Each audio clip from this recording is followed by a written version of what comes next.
Filmmakers and field guides spent 16 years following a family of lions, whose male offspring became known as the Mapogos. They witnessed extraordinary behavior as the Mapogos embarked on a devastating quest for territory. That moment where they took over their first territory, that was the start of the bloodbath. These 6 males would conquer more land than any lions before them.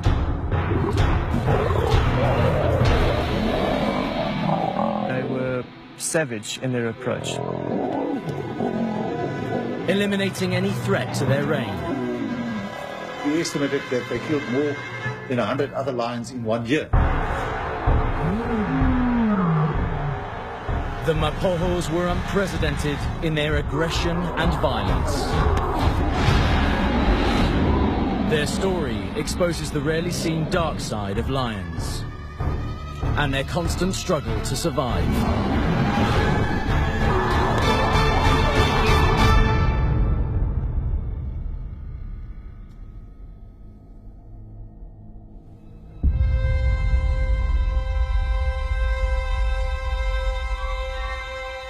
In the northeast of South Africa, the Sabi Sand Game Reserve shares a border with the Kruger National Park.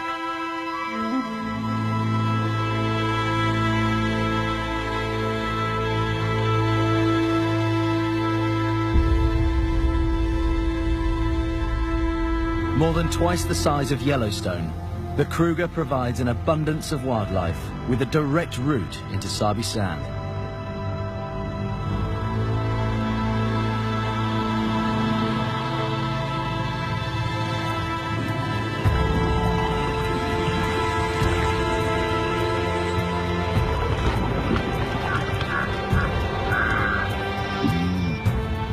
With so much prey, it's the perfect habitat for lions.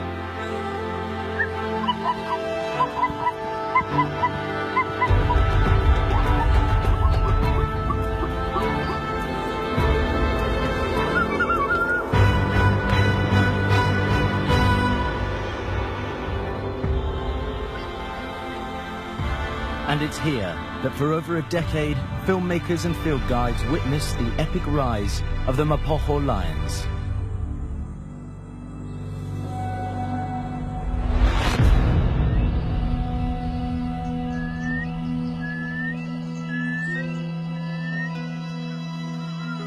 For generations, the Sparta pride has lived at the heart of the Sabi Sand. In 2002, they were rearing 10 cubs, including 5 males.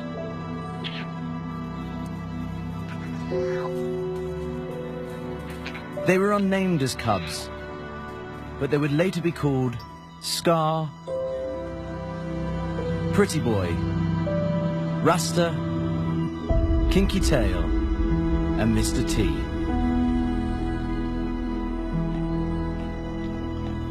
These young brothers would grow up to become known as the Mapogos. During the time that these guys were cubs, I was actually in Sabi Sand with the lions, and I do remember that Sparta pride with so many cubs. I remember there was 5 males. We've watched lions from just a few months old, and often it's very clear that some are more bold than others, and that others are a little bit more curious. They might be more likely to engage with new things, try hunting new objects, and others may be more likely to just hang back, be a little more timid, and sort of learn a bit more from the sidelines.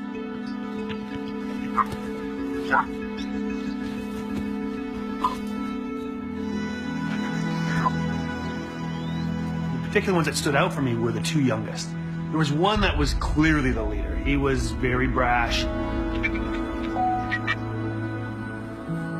And there was always right behind him his little brother.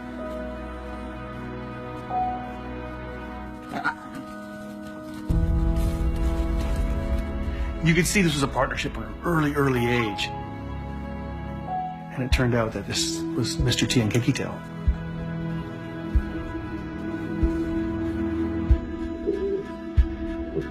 It it wasn't just the strong bond between the two youngest Mapogos that set them apart from their older brothers.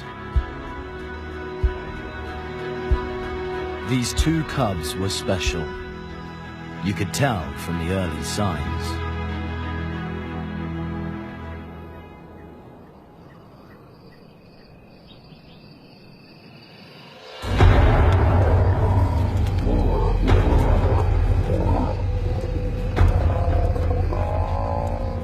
Tried to pull down a buffalo on one occasion. One of the big males, the fathers of these Mapogos, had taken over his carcass.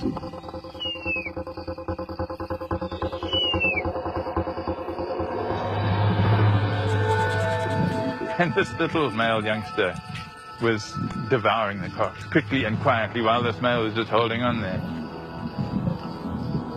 Shows a bit of fearlessness that a cub like that will just get in there. Could easily have received quite a swat from the paw of that male.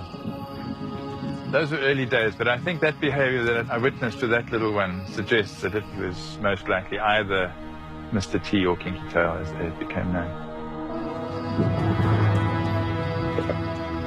I think for the people that were lucky enough to witness the Mapogos as young cubs, you could have predicted then that this was going to be a real force to be reckoned with for other lions.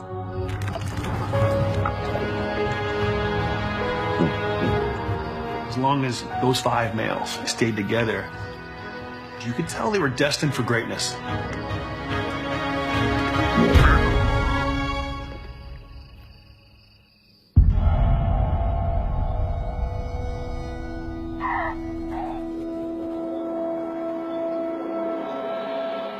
Only 1 in 8 male cubs survive to adulthood.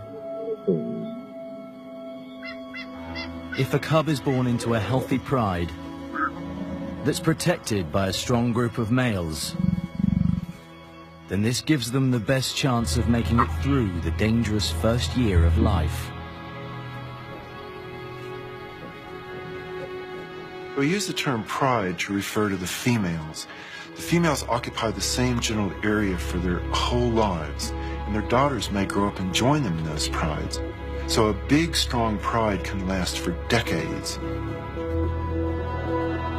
Males, in contrast, form coalitions, and so that's a male-male grouping, and it may move many times through its life and end up very far from where it was born. The fathers of the youngsters that became the Mapogos was a great coalition. It was the West Street males, and they controlled a couple of prides. I remember the West Street males being pretty good fathers. They were very tolerant.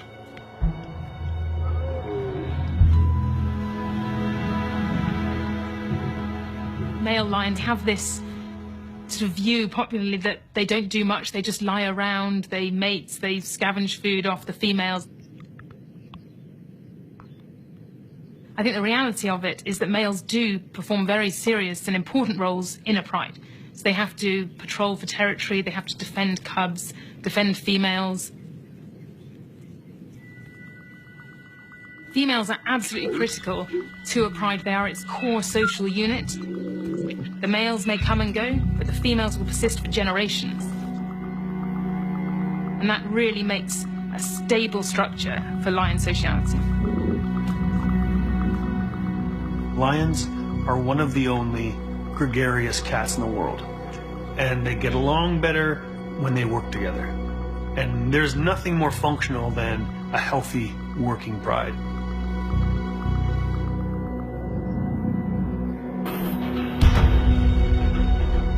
The Sparta pride had 10 cubs, including the 5 young Mapogos.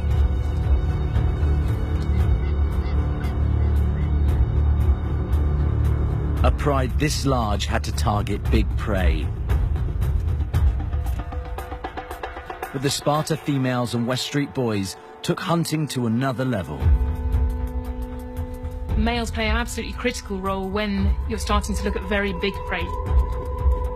They will help the pride take down these very big, dangerous animals.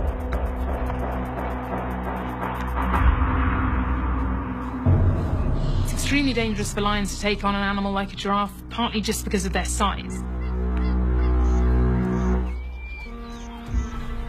A single kick from a giraffe can kill a lion. It's a very high risk but high reward strategy.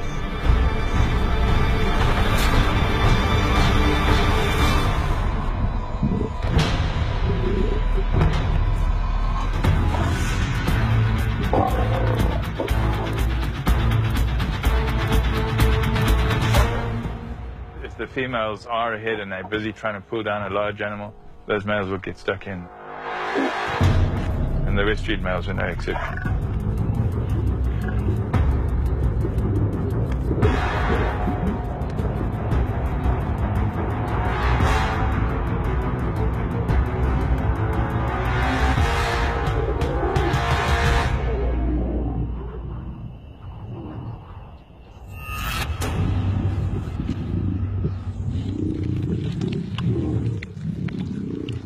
An adult male giraffe can weigh nearly 1,300 kilograms and feed the Sparta pride for days. For young lions, in a place like the Sabi sand, danger lurks everywhere. While Mr.T and Kinky Tail were still cubs, the rise of the mighty Mapogos almost came to a tragic end.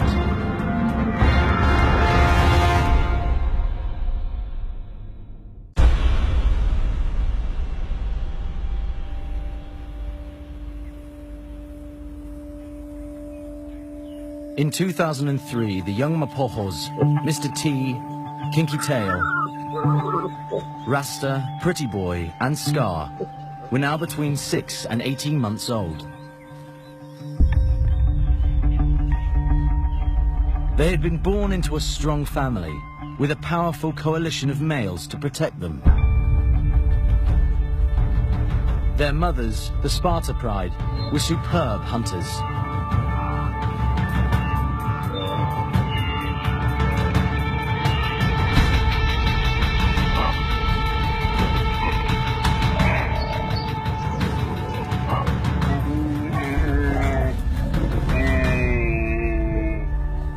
The Sparta females would be the key to helping the cubs overcome their biggest challenge, learning to hunt. Young lions will start honing their hunting skills from very early on. They'll start stalking whatever is in the area.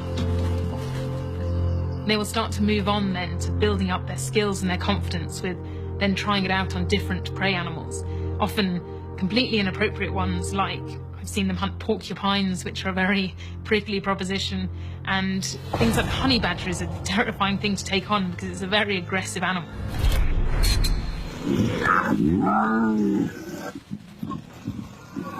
It might not be something that young lions would ideally want to take on, but it's all part of building that confidence and the skill set for becoming effective hunters in the future.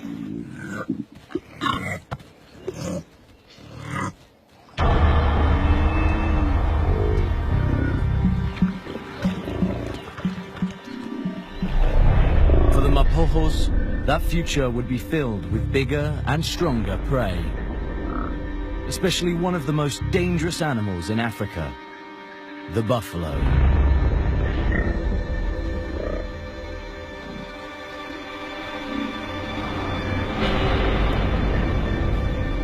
The largest herd I've recorded here is just over 1,400. Other than that, there's small bachelor groups of easy 15 or 20 in a group, particularly along the river. And this is generally the groups that get targeted. Big bull buffalo weighs 900 kilos. It's 6 times as much as a female lion, or it's over 4 times as big as a male.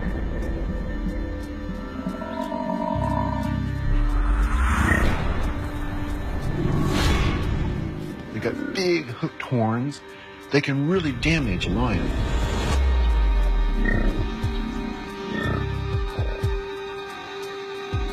Watching lions hunting buffalo is always incredibly exciting, but it's often a 50-50 of either or being damaged.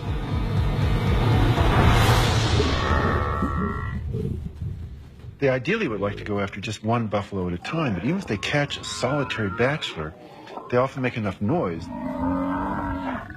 The bull does is it's going down and attracts helpers, other buffalo that come and try to thump the backs of the lions as they're holding down on their prey. Imagine then what happens when you have a whole herd of buffalo. Thousands of kilos of these animals ferociously. It's like a sheer wall of terror going straight towards the lions.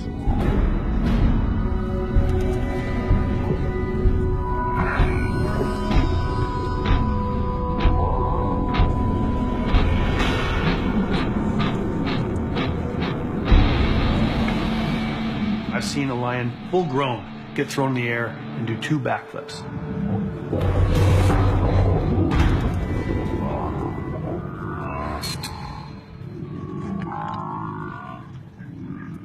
In spite of the danger, if they were going to learn how to tackle such massive prey, the young Mapogos would need to be right in the middle of the action. Cubs will learn very important things from watching the rest of the pride hunt. They're learning how to secure very rewarding prey in the future, so they will become bigger, they will become stronger and healthier. Sparta Pride often used to take their youngsters with them on the hunt. They would follow not too far behind the adults. As happens 90% of the time, the buffaloes ended up turning on the lions and chasing them.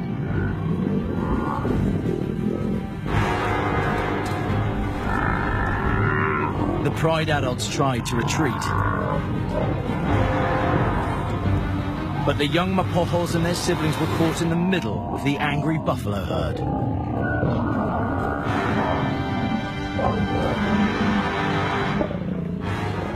It's like a tempered bowling ball through skittles when they come running in. Lions run everywhere.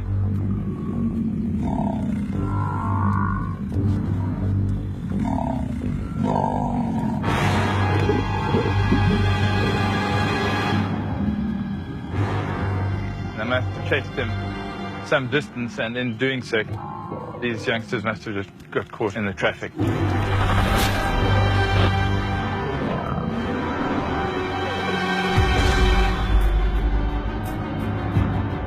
A large herd of buffalo will go search out cubs that are hidden in bushes and throw them around, stomp them. They will try and gore it with their horns, but pushing down with the bus to squash it. And that's how they actually kill it.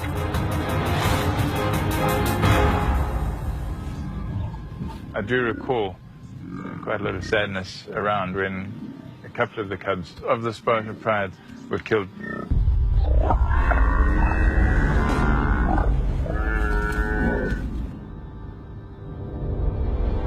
Some of the Sparta lions were killed by the buffalo. The 5 young Mapogos were lucky to have escaped. It seemed like destiny had other plans for these brothers. If those cubs had not survived, that whole Mapogo coalition would never have come into being.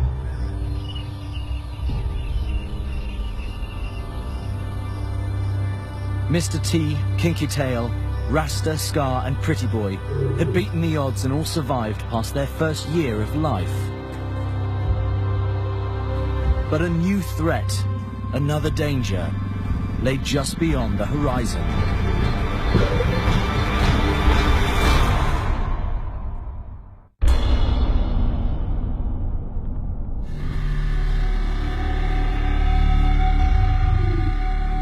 In 2003, an unknown male entered Sparta Pride territory.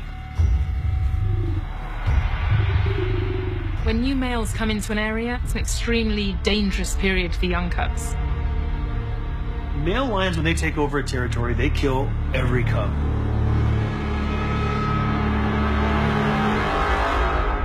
The young Mapogos were lucky.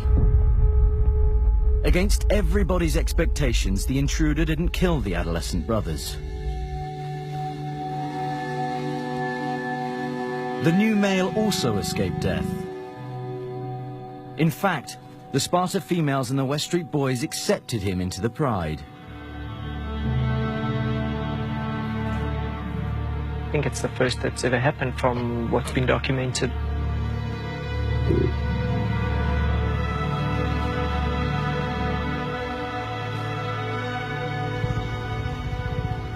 initially you would think the dominant males at the time, they would just kill him or chase him. But for some reason he managed to either stay submissive or just be accepted quickly.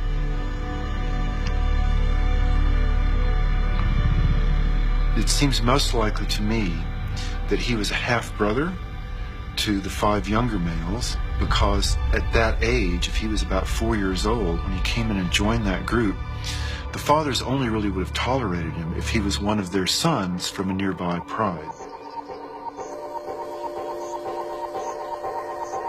Over the next year, the new male, known as Makhulu, became a full member of the Sparta Pride and big brother to the 5 now adolescent Mapogos. Also during this year, field guides saw that the close bonds between Mr.T and Kinky Tail that started when they were small cubs had now strengthened, and they were inseparable.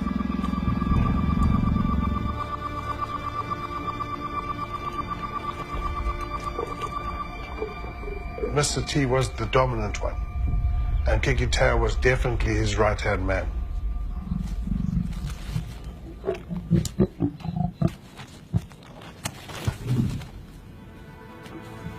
He would be there to back up Mr.T in any situation. I think he was there almost as his sidekick. He always had Mr.T's back. He was always there when you needed him.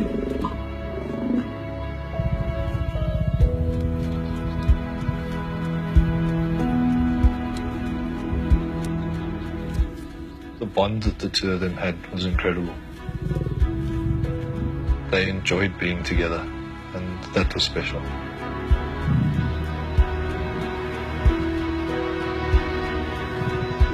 But peace in a lion pride is short-lived for young males. When they reach sexual maturity, they're forced to leave the pride, to face the world on their own.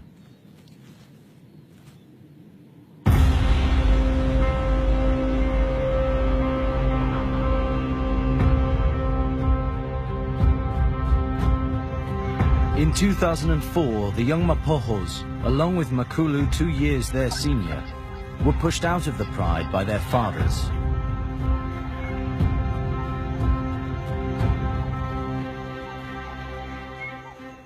As nomadic males, they would now have to fend completely for themselves, hunting alone, with no territory of their own, no prides of females, and a constant threat from patrolling dominant males.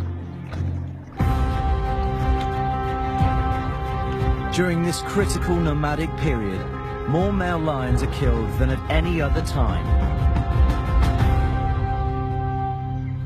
The main thing is that now that they've reached that point in life where they have to make that journey on their own, they've left home, they've got to stand or fall by themselves, but there's 6 of them.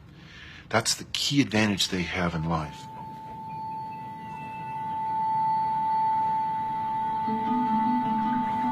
By sticking together, these 6 males could turn the odds of survival in their favor. The Mapogo coalition was formed. There was a long way to go before they would be big enough, strong enough, and confident enough to claim a territory of their own. At the start, it was difficult to really identify them because their manes had just started coming through. But the names that developed in time, first of all, there was Makhulu. He was older.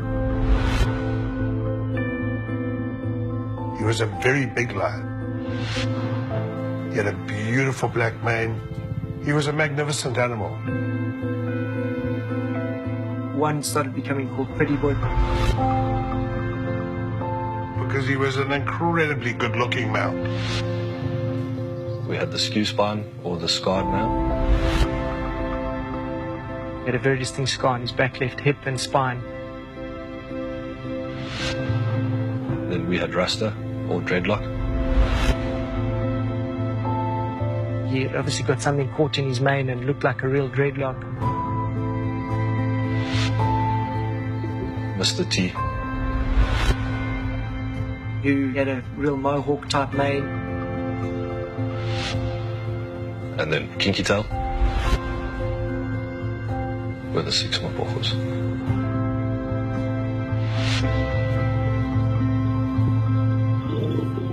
The word mapogo is a Swazi word for like a security group or a group operating together. We didn't realize it at the time, but looking back now, that's exactly how they operated. Young males, when they first leave home, they've got two problems. First is they're young, so they're stupid. And then they're males, so they're clumsy. So it's very hard for them to get that first kill. The Mapogos had never had to take down large prey on their own. Making a kill would be their first challenge of survival.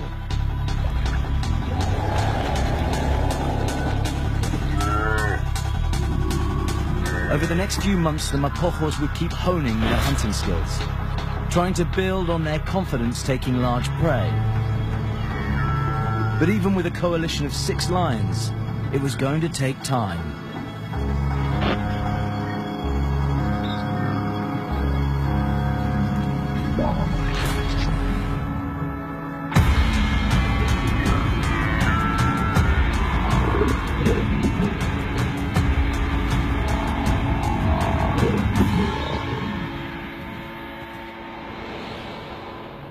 Often they became opportunists, scavenging at carcasses wherever they could. Sometimes bullying females aside so they could quickly eat their fill. But with ever-watchful dominant males around, this led to the Mapogos having some narrow escapes.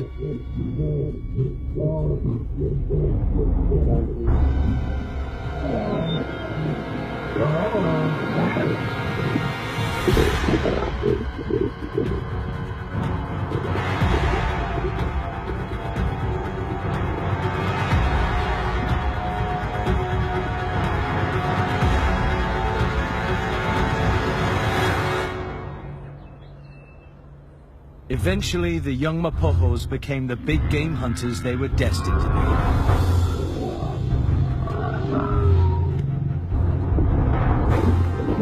Buffalo were targeted most, but they also took down hippo,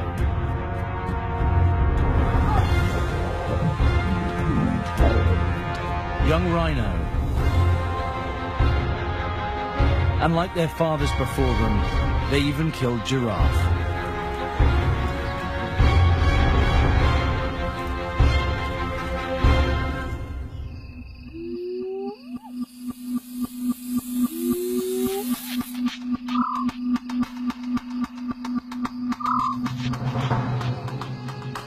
What was quite unique about them, when they were hunting, they would move together as a group.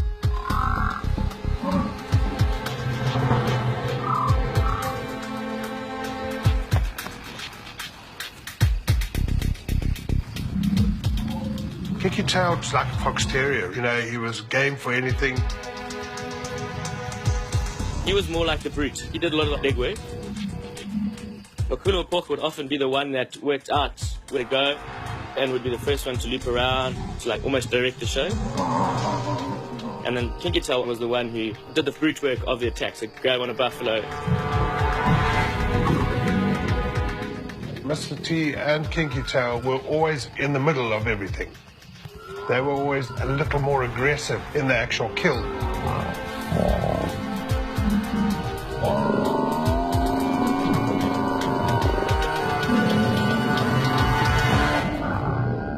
The fact that these males learned how to hunt buffalo really was the key to their success, because they all grew to be big and strong.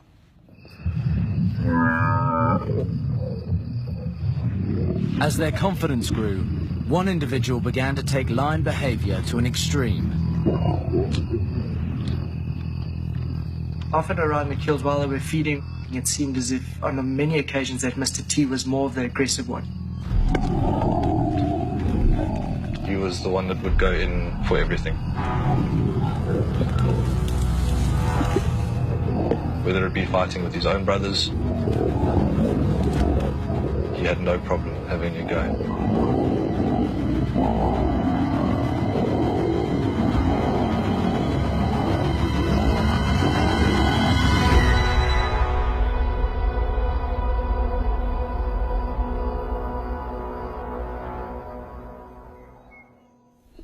Mr.T may have been the youngest, but that didn't stop him from trying to dominate the coalition. But there was something standing in his way. In the Mapogos, Makhulu had the darkest mane and he was the dominant male. The dark mane males are really quite superior. They have higher testosterone. When two males are in a competition with each other, we expect the black mane male to defeat the blonde mane male. Initially, Makhulu was definitely the dominant one. He was a boss. He put the other 5 in their places.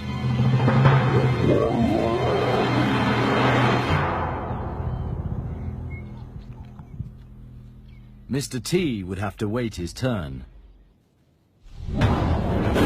Now, with Makhulu in charge, these young nomadic males had finally become a confident hit squad of 6. A coalition ready to seize a territory of their own.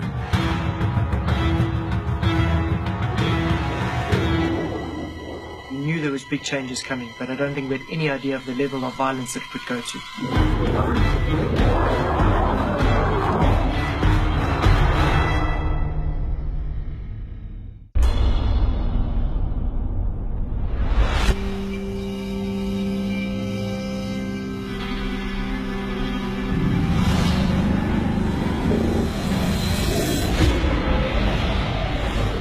The Mapogos were finally ready to take over their first territory.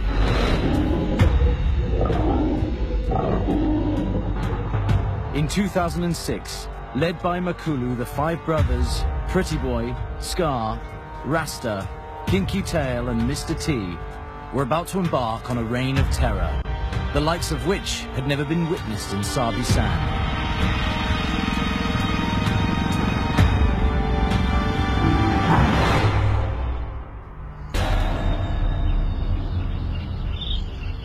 For most field guides, just seeing 6 male lions together was unheard of.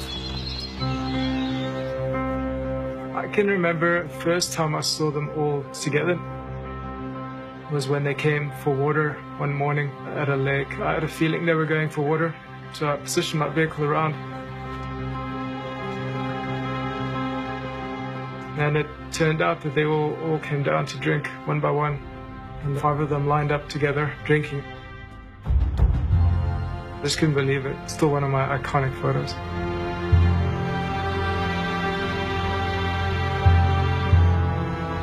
We never expected to see 6. It was, from our side, something that was unheard of, almost unnatural.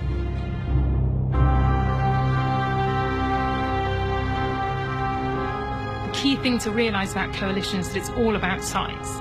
You want to have at least 3 or more males and have a good chance of taking over a territory. 6 lions is definitely considered a big coalition.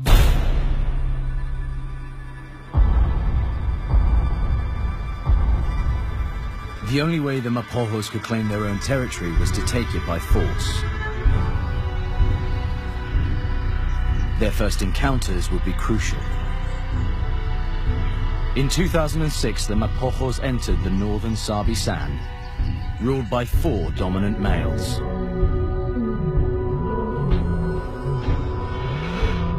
Usually when lions first come in, they're quite quiet.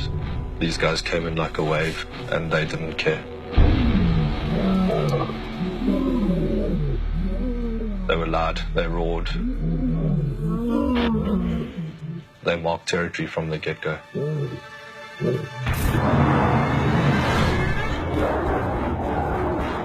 The northern males tried to defend their land and prides.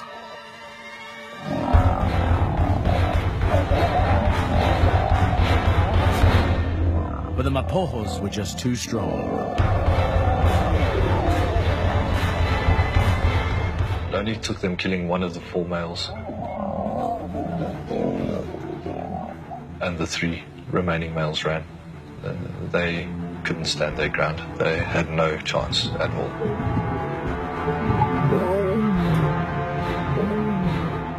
Finally, the Mapogos had taken over a significant territory of their own.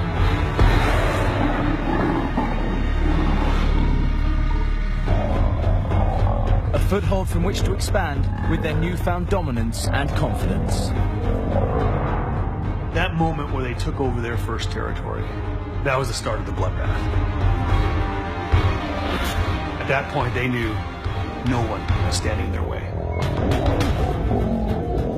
Over the next year, the 6 Mapogos took on any dominant males that crossed their path. Male's instincts, as soon as he's seen he's outnumbered, he's going to run.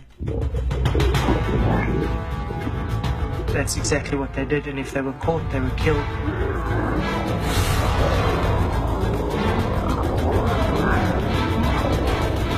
It was 6 gangsters coming in and decimating our lines.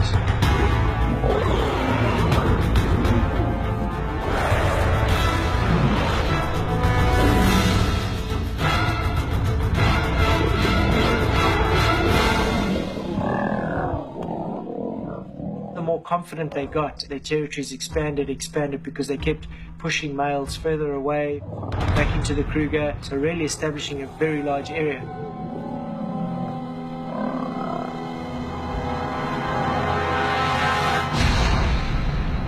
Kicking out the resident males is only the first step on the path to dominating a territory.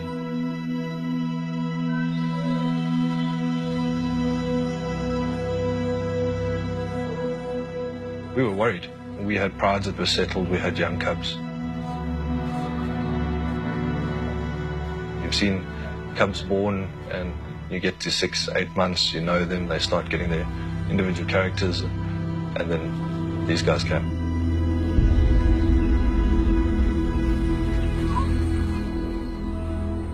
When new males come into an area and take over a pride, it's an extremely dangerous period for young cubs.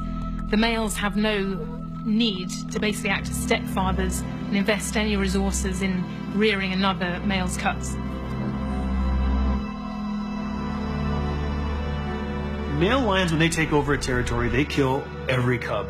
And any female that tries too hard to protect their cubs, they're going to get killed too.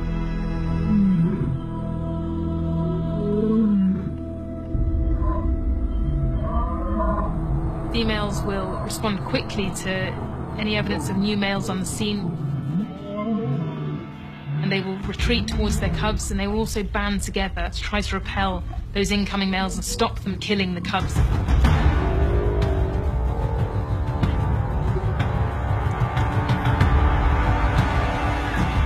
If the cubs are a bit older, she might move away with them just to not have to deal with that physical confrontation.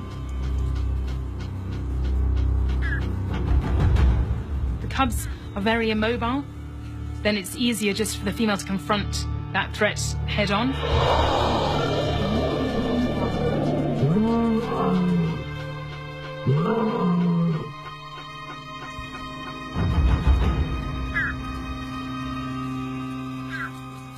I was watching the Ottawa Pride, which was a pride of 3 females and 11 cubs.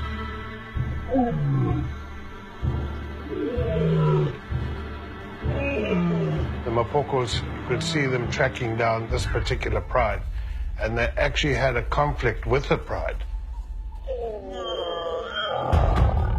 It's pretty ruthless because you've got the females obviously trying to defend the cubs.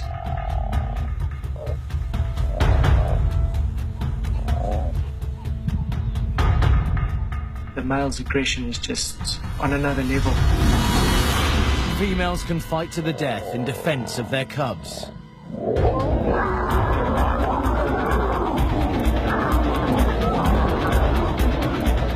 was a lot of action, there was a lot of running around, there was fighting around the Land Rovers.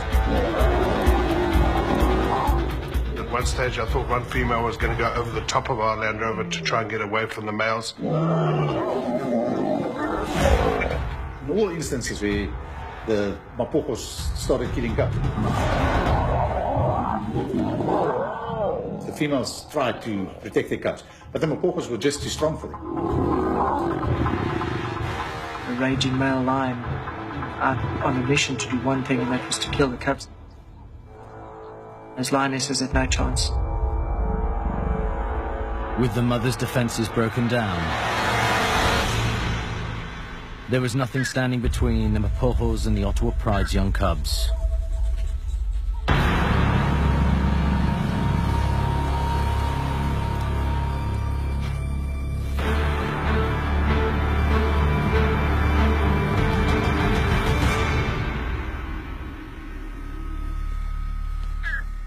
got a team of 6 working to find you, it's difficult to hide little ones that can't keep up. And so that's how they were picked off slowly. The whole Ottawa Pride, I think, had 11 cubs in it. They were all killed.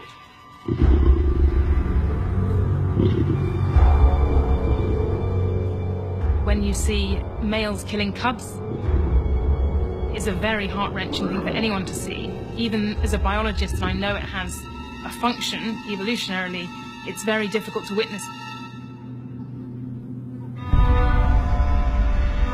When they lose their cubs, females soon come into estrus, which enables them to breed again. Exactly what the Mapogos needed in order to perpetuate their own bloodline.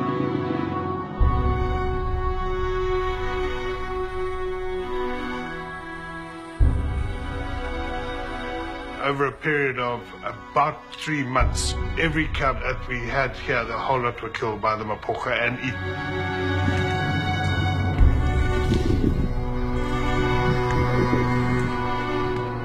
Mr.T and Kinky Tail, those 2 in particular, were quite bad in how intense they were of actually ensuring that they found and killed those cubs.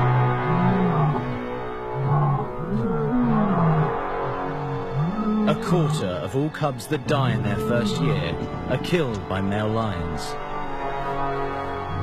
It's a natural part of a pride takeover. It seems like from all the stories that we've heard, Mr.T was the most vicious of all these lions.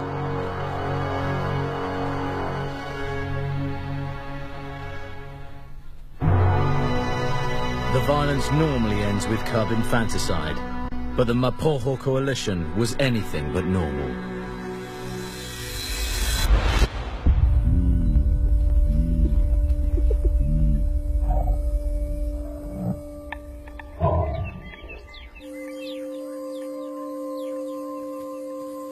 With the resident males of the Ottawa Pride gone and their cubs killed, the Ottawa females would soon be fertile once more.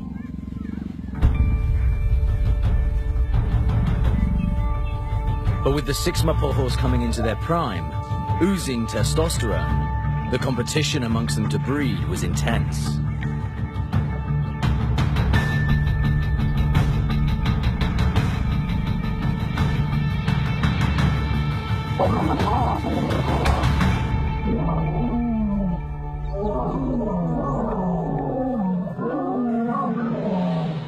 Boiled over to the point where we even saw them kill lionesses that were in estrus, willing to mate with them.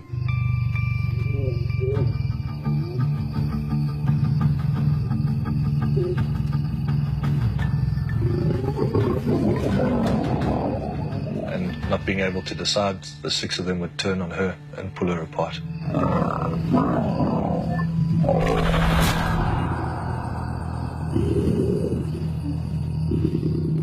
First thing I saw was Mr.T. He was busy biting into the back of a lioness.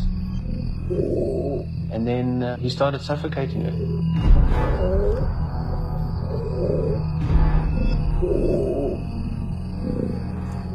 It took about 10-15 minutes and eventually the lioness was dead. And after that, Mr.T. proceeded to eat her.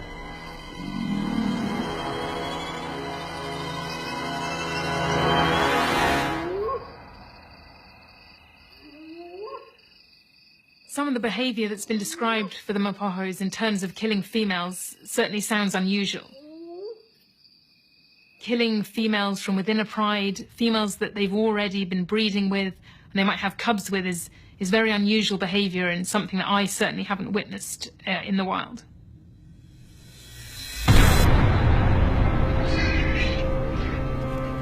Over the next year, the Mapogos took over pride after pride, killing any lions that were a threat. I don't think any of us can be certain as to how many lions were eventually killed by the 6 Mapogo. You could see that the population had dropped because of these guys. At one stage, we estimated that they killed more than 100 other lions in 1 year in the Sabi. It's an extraordinary number. It seemed that with the Mapogos in power, no lions in the Sabi sand were safe. The Mapogos looked unbeatable.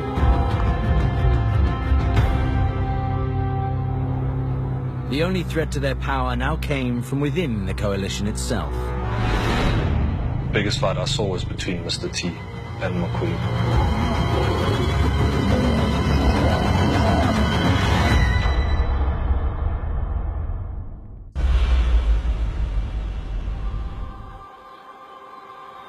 By 2008, the Mapogo coalition had overthrown many dominant males and conquered a vast area.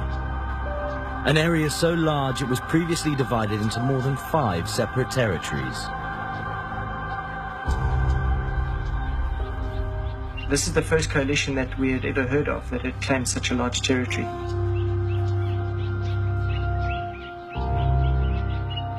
The distance that they covered pretty much dominated most of the Sabi Sands Game Reserve, which is close on 70,000 hectares. That's over 160,000 acres, 7 times larger than Manhattan. Somewhere like Sabi Sands, where you have dense prey, available water, and a high density of other lions as competitors, you're likely to have much smaller, more condensed territories. The fact that the Mapogos took up almost all of the Sabi Sands as their own territory is really a testament to how powerful a coalition they were.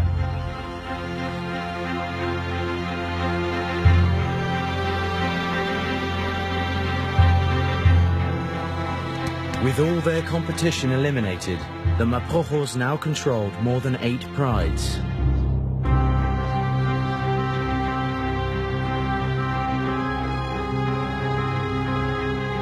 They were the undisputed kings of Sabi Sand.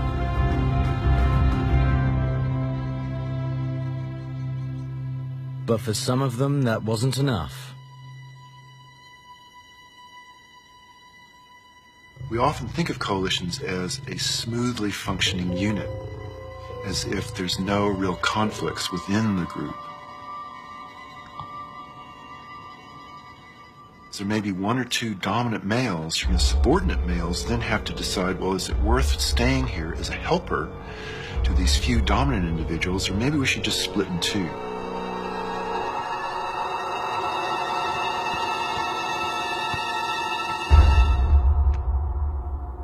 Mr.T and Kinky Tail were not born to be helpers. They wanted to be in charge. But one lion was standing in their way. Makhulu was definitely the dominant one of the Mapogo. He was a boss.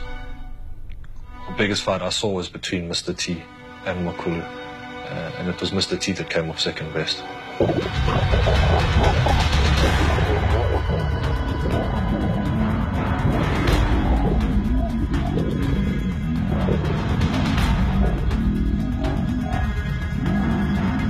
Makhulu managed to grab him on one of his legs, and Mr.T was injured.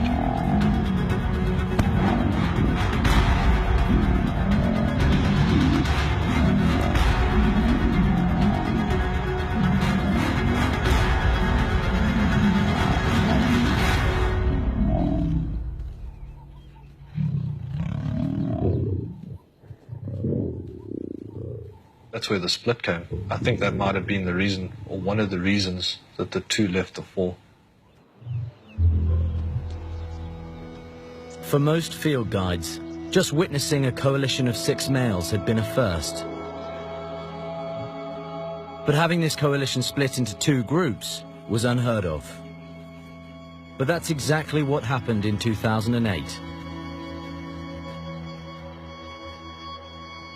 Mr.T and Kinky Tail were 6 years old and in their prime when they separated from the older Makhulu, Pretty Boy, Rasta and Scar. I've never seen this happen where coalitions actually split up and set up 2 different coalition areas adjacent to each other. When the 6 of them split, Mr.T and Kinky Tail ran the north central part of the territory. where the 4 remaining ran the western sector.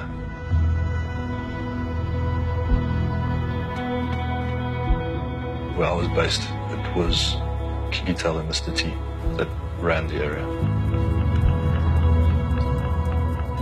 From us initially hating us because of what they were doing, they became our males. They became the males we knew and the males we grew to love. Mr.T and Kinky Tail looked like they enjoyed each other's company. Looked like they enjoyed being together. They looked like brothers. From then on, we very seldom saw any of the other boys. They would still meet on occasions, but they definitely had 2 different territories. Mr.T and Kinky Tail could now focus their efforts on having offspring of their own.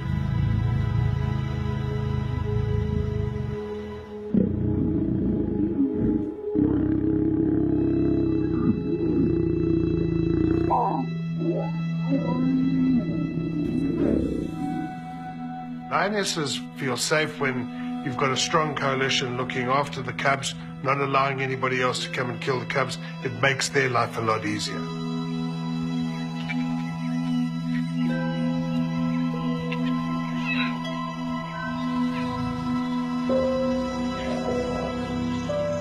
We had quite a few cubs around. I think at least 15 of them between the Ottawa and the Shimongwe pride.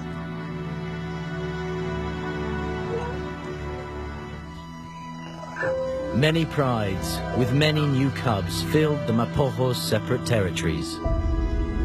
It was the most peaceful time since the coalition was formed. With that peace came a new challenge: to be fathers.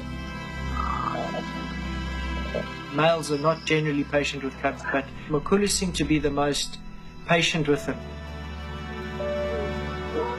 Numerous occasions we saw cubs climbing on him, pulling his mane, and he was always very tolerant of them.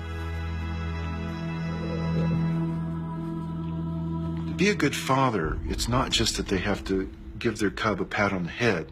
They actually have to be patrolling the area to keep strangers away.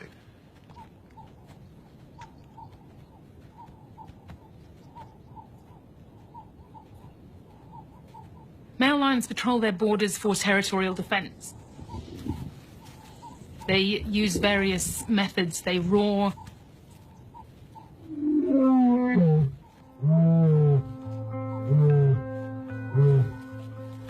They scent mark. And they are patrolling physically just to show basically a presence in that area. And all that is to warn all the other male lions in the area that this is my pride, this is my territory. If you come in here, we're going to fight. In the western half of the Mapogos territory, one lion in particular took the lead for protecting the coalition's borders.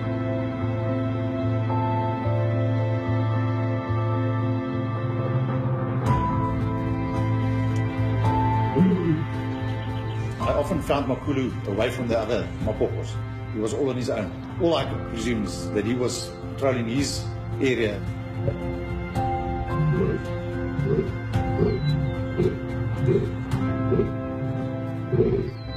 He would be absent at times for a week at a time and then come back and join up with them.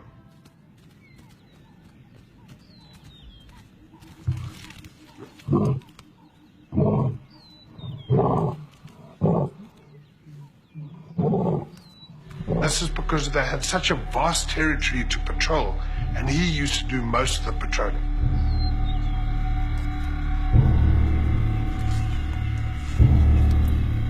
Often we'd hear him roaring with his very distinct call that a lot of us could recognize.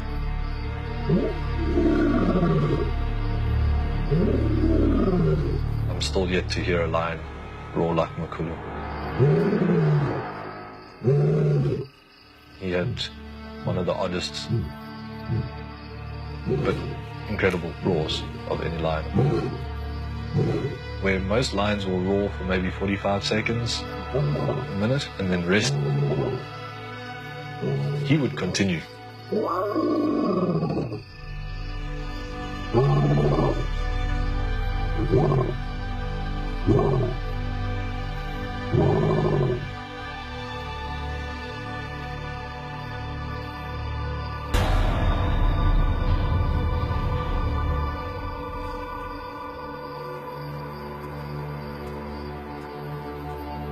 By 2010, it had been 4 years since the Mapogos' first takeover. While Makhulu was making a show of defending his borders, his task was easy compared to Mr.T and Kinky Tail's defense of the East. Their entire eastern boundary joined the vast Kruger National Park, home to many nomadic males that wanted Mr.T and Kinky Tail's territory and prides. There's always threat from somewhere, whether some nomadic male or some other large coalition of males that want to control your pride. We'd seen quite a few young nomadic males come in from Kruger, and Mr.T and Kinky Tail saw them off every time. They were almost like the defenders. They were the ones taking the hits. The only way that other lions could get to Makhulu and the three were through Kinky Tail and Mr.T. For 2 years, Mr.T and Kinky Tail had fought off intruders, defending not only their territory, but also their brothers to the west.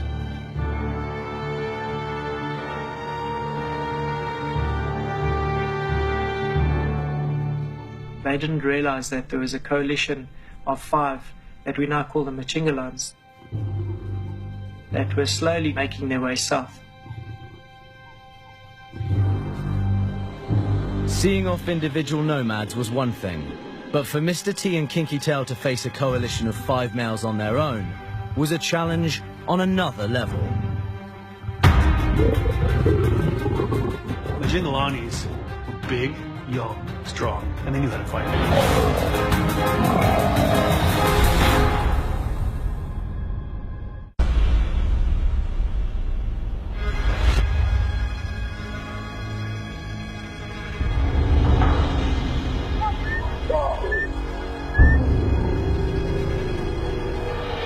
On the 8th of June 2010, a coalition of 5 male lions called the Majingalanis entered the northeastern section of the Sabi Sand. Since the Mapogos had first arrived, no one had seen such a strong coalition enter their territory.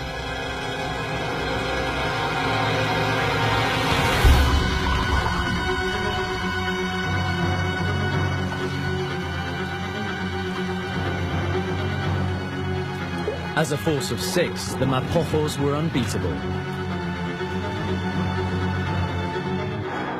But since the split, it was left to just Mr.T and Kinky Tail to defend their eastern territory.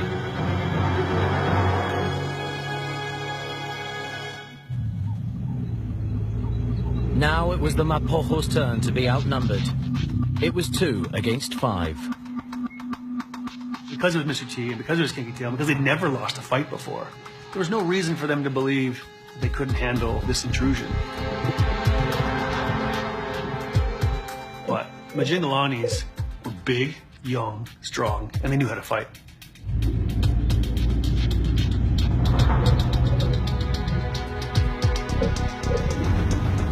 I didn't know what to expect. I did not know what was going to happen.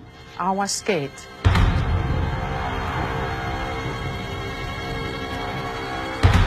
This young male lion came hurtling across the road. You could see something was wrong.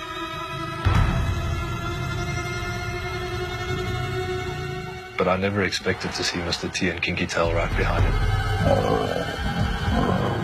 They just shot out of nowhere and they chased him for about 100 meters. Having isolated one of the Majingalani intruders, Mr.T and Kinky Tail went on the attack. Mr.T grabbed him behind the neck and rolled him, and Kinky Tail climbed into the groin straight away.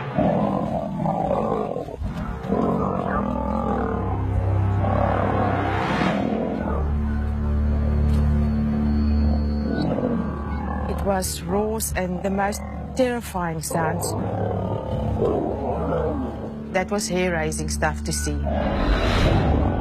Mr. T was raked numerous times in the face. I remember him going in and the young male actually locking onto his ear. Mr. T had to shake him off, almost ripping his ear off. But all the time while he was doing this, Kinky Tail was doing damage to the groin and the back legs.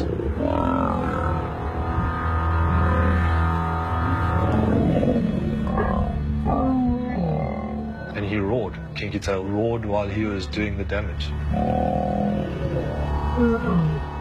He had a mouth full of line and he was roaring. I've never seen that or even heard of that before.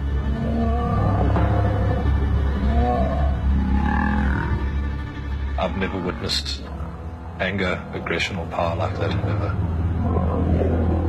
Majingilan just didn't give up. He kept on fighting back as well. It was two heavyweights against a middleweight and he lost it. We heard what it sounds like for a male lion to scream from pain.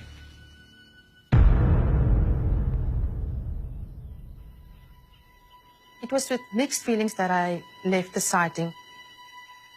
At that stage, I was just quite relieved that it was not Kinky Tail and Mr.T on the receiving end of this brutal fight. The injured Kinky Tail and Mr.T spent the day nursing their wounds, while the Majingalani was left to die by the roadside. Once more, they had successfully defended the coalition's territory.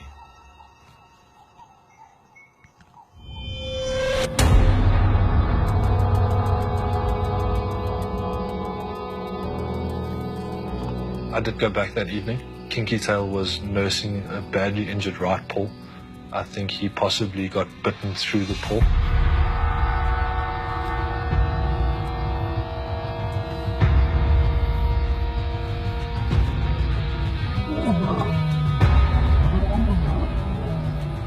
Later on during dinner time, I just heard roaring on the open area and around the lodge.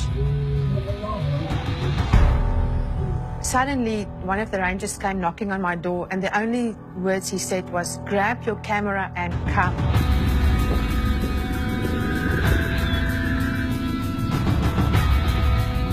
It didn't take long for Karin to find the source of the noise. The Majingalani intruders were on the move. We were following the Majingilans up the road, and I thought, no, I can't believe this. It's going to happen again. It was as though the Majingalani were coming for revenge.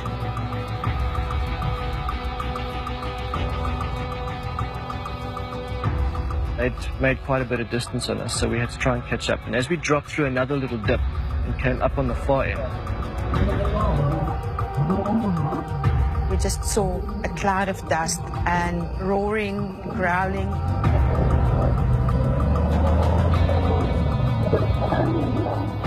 A massive war broke out. Still, we were not sure who was who. Only as we got closer, we saw that it's definitely one of the Mapogos with the 4 Majingilans on top of him. It soon became clear that it was Kinky Tail being pinned down by the 4 intruders.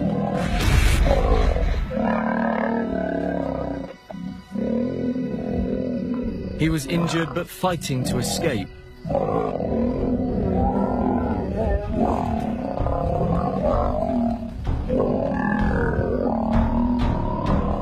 They were savage in their approach. I've never experienced something quite that brutal.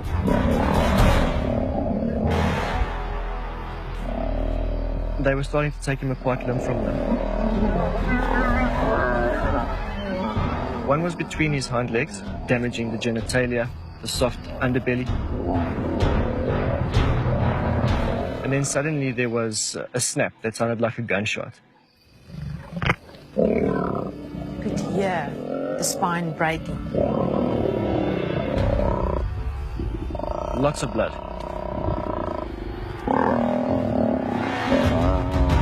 And of course, it's so much more vivid when you see it happen right in front of you.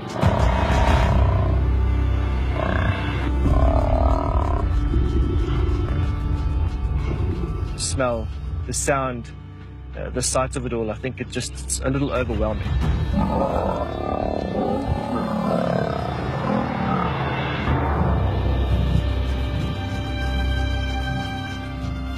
Suddenly, Mr.T came from nowhere. He came from the side, attacking one of the Majingilans.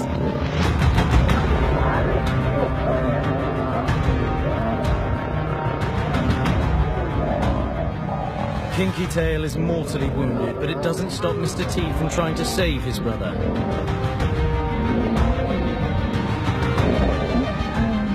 Taking on 2 Majingalani. He tried to help his brother, but he knew he could do nothing.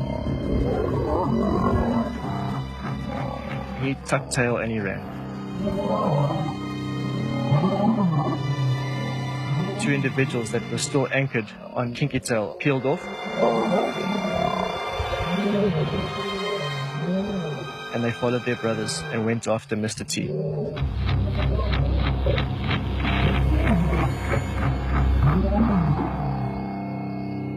If caught, Mr.T would meet the same fate as his brother.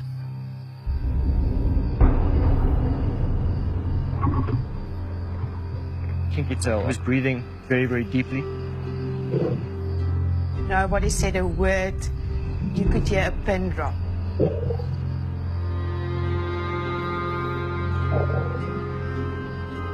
As much as we would like to save a life of an animal, but there's no way you can interfere. There's no way you can do anything. Mr.T managed to escape. The Majingalanis went back to finish what they'd started.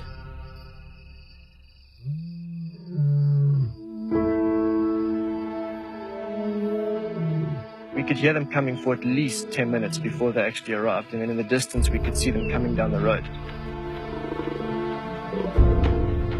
They knew they had him outnumbered and injured. There was going to be no room for him healing up and ever being a threat ever again. They were going to end him then.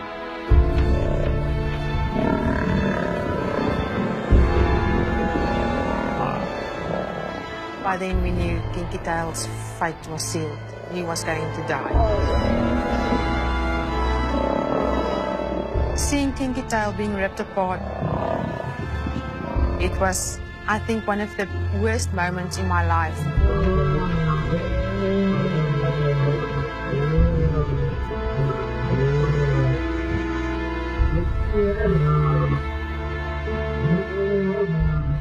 One of the most difficult things for me was to see the reaction of the rangers. They were sad. You know, they experienced it in a more emotional manner. I heard about Kinky Tail's death that evening, and I cried. It was a lion that was my favorite lion. I really enjoyed him, and I was upset by it. I broke the news to a lot of the guys the next morning on the radio, and there was a stunned silence. Guys didn't believe it. Guys didn't want to believe it. And I think there were quite a few tears shed.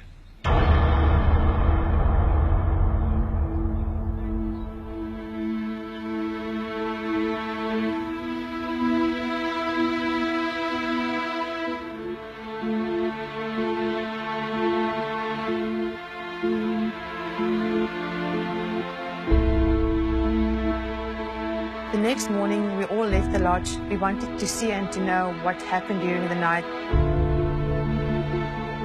As we got to the site, what we found there was shocking.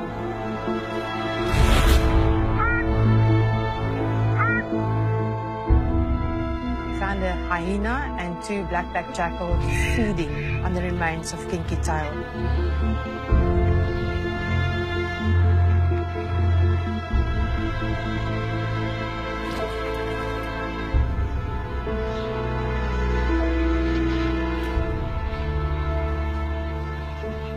He was gone. Such a big, proud lion, there was nothing left.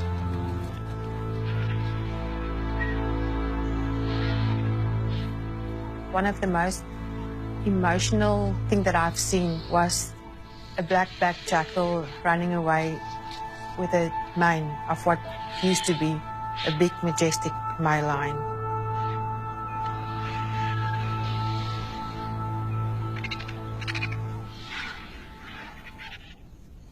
And that was the last I've ever seen of Kinky Tail.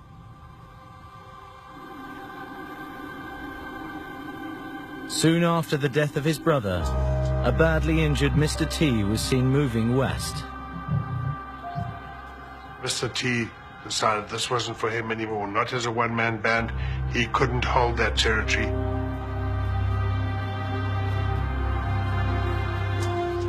I think Mr.T knew he'd lost his closest companion. His brother, his friend, somebody that would do anything for him. I think he also knew that he had lost ground with regards to territory. Mr.T's natural instinct was to return to his coalition brothers.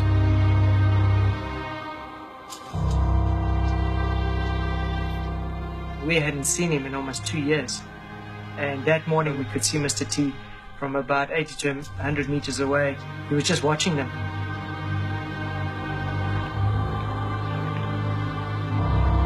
Makhulu and his Western coalition had families now, cubs to protect. Instinctively, Makhulu knew all too well what can happen when a male enters another lion's territory. Mr.T may once have been like a brother, now he was an intruder.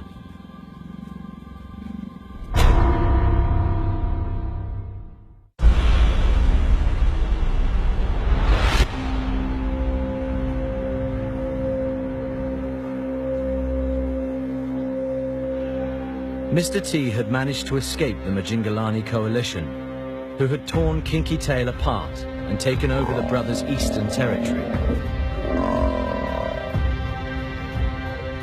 Now he headed west, where Makhulu and the remaining Mapogos were still kings.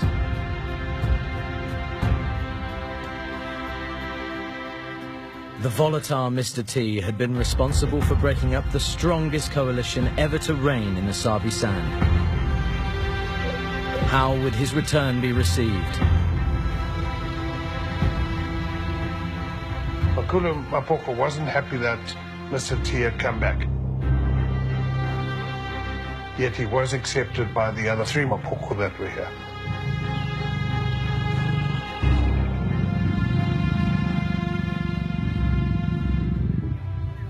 It's very remarkable that he was able to rejoin his 4 colleagues back in the main coalition after that time.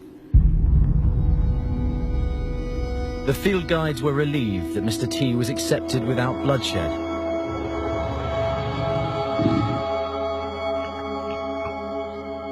But Mr.T was Mr.T. These were not his prides, and they were not his cubs. We expected Mr.T to accept the coalition's cubs, and he didn't. I don't think any of us could imagine what was going to happen. None of us were prepared for it.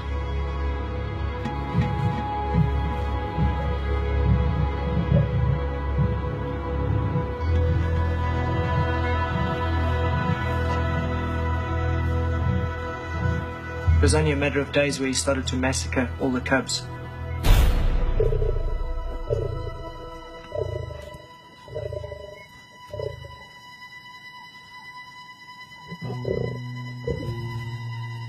He would actually go and seek out the cubs that belonged to the coalition and actually kill them and eat them.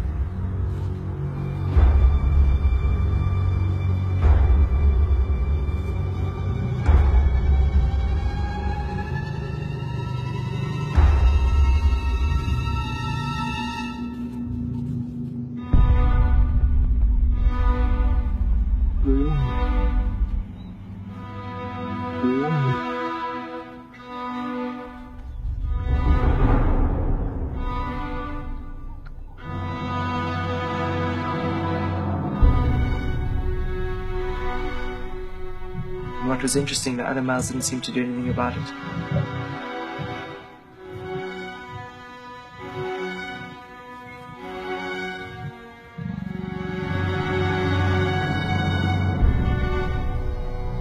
Many of these youngsters were Mr. T's nieces and nephews, but his brothers seemed unwilling to stop the carnage.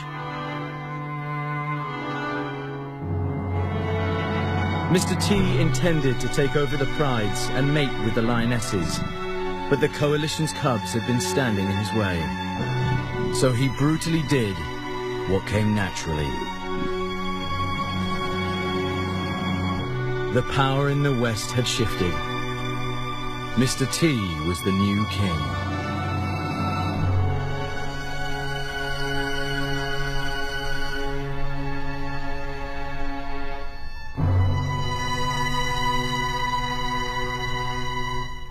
Once Mr. T had come back and killed all the cubs and established his dominance over the others, from then on we weren't sure what was going to happen.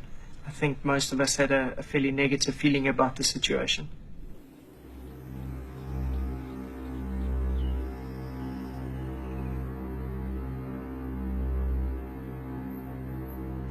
For the next 2 years, the Majingalani slowly ate away at Mapogo territory. The intruders took over most of Mr. T and Kinky Tail's land, their prides, and almost certainly killed their cubs.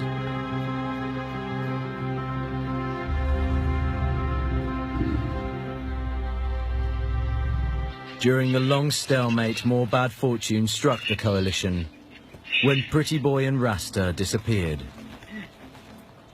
It was suspected they were killed by the Majingalani. The mighty Mapogo coalition once ruled all of Sabi Sand. Now they were barely holding on to power. There were only 3 of the Mapogo left. There was Makhulu, Mr. T, and there was the scar male. For 6 years, the Mapogos had been kings of Sabi Sand. Male lions don't normally survive in the wild longer than 12 years. Mr. T was 10, Scar 12, and Makhulu was now 14. They were getting older, rivals were rising nearby, the end was inevitable.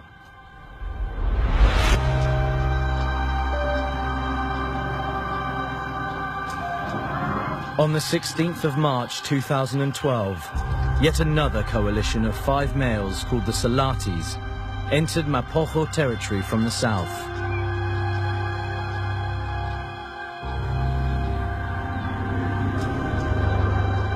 Early on morning drive, we turned off the car to just listen for something. We heard quite intense roaring coming from not more than 100 meters in front of us. And we followed the tracks. It was quite clear to see that the Salatis were after the Mapogo. They were young and strong. They were still getting into their prime, so they were ready for a fight, I think.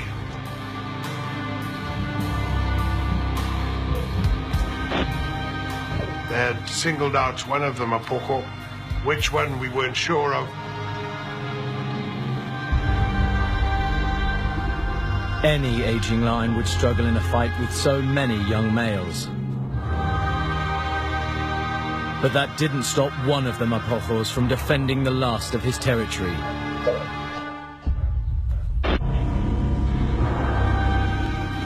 By the time I arrived at the scene, Mr. T had already been attacked. The last Mapogo king was fighting for his life, and he was alone.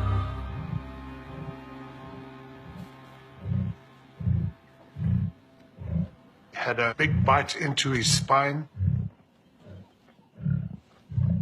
just above the back legs.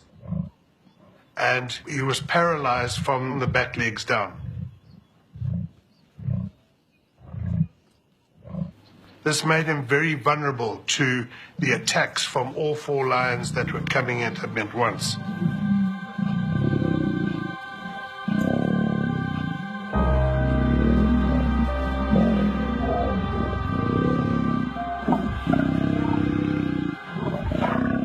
The tactic they were using, and in a very ruthless way, was to sort of distract him one way so another male could bite him in the spine.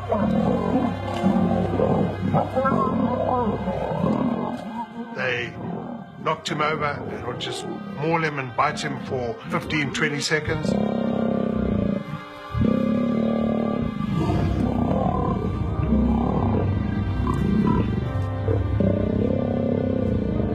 And then they would stop and they would move away.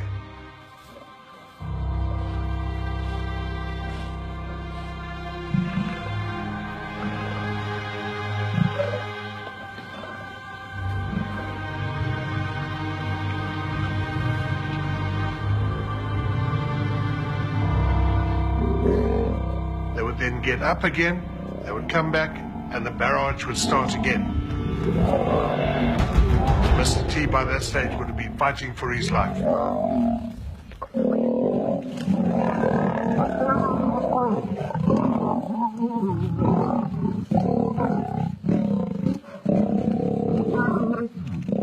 can remember him looking back at me. The fact that he was still able to get up and still try and take on the coalition after they'd ripped him apart.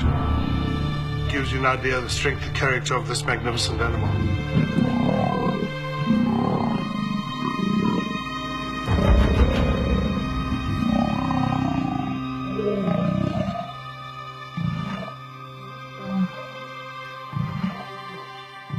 The 4 male lions that were attacking Mr. T were roaring constantly. It was the sign of a takeover. They were in charge now.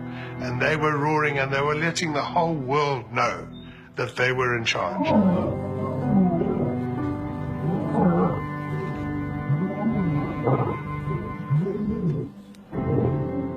It was a very intense sighting. The emotions going through you ranged from excitement to disbelief to awe.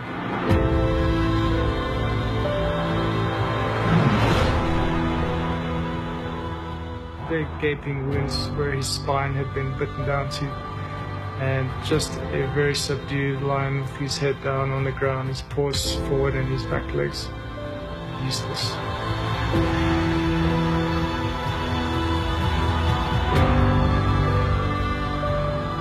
There was no comeback from this. Mr. T was going to die, and he was going to die that day.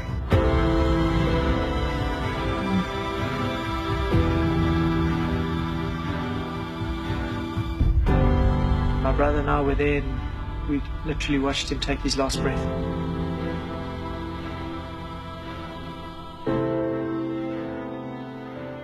To see an end to an era like that does have an emotional effect on you, and I'm not sure that I would like to see that again. Very emotional ending to the whole Mapogo saga.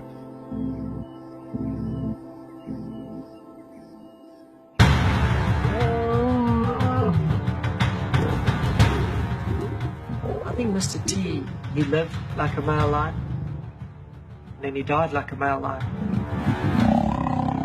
He went out the way he probably would have wanted to have gone out, protecting and fighting for territory. After the Mapogos' 6 years in power, the most violent reign in people's memory had finally come to an equally violent end.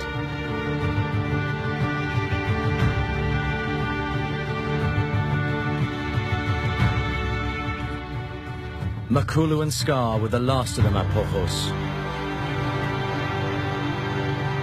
Way beyond their prime and heavily outnumbered from all sides. Their only option was to leave the Sabi sand.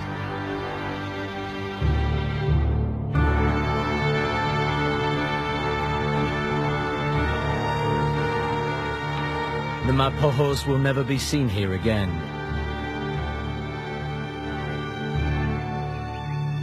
But there is hope for their future generations.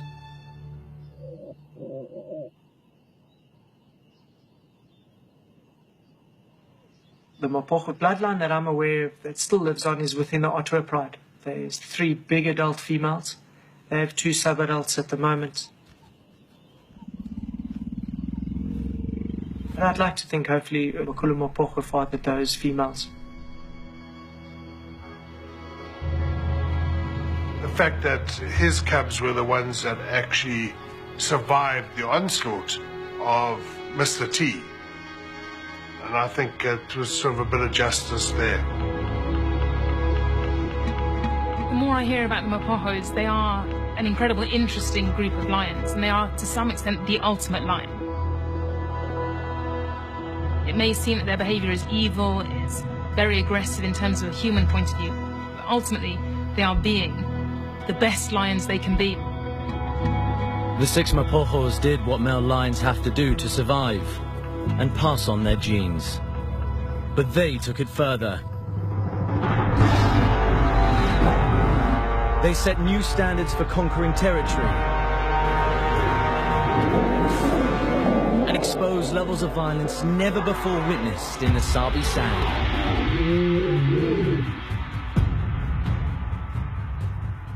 There is such a dark side to lions that isn't often highlighted. It is cute and it is amazing and it's regal and it's beautiful, but it's difficult, it's vicious, it's dangerous. Mapogos showed us what it is to be a lion.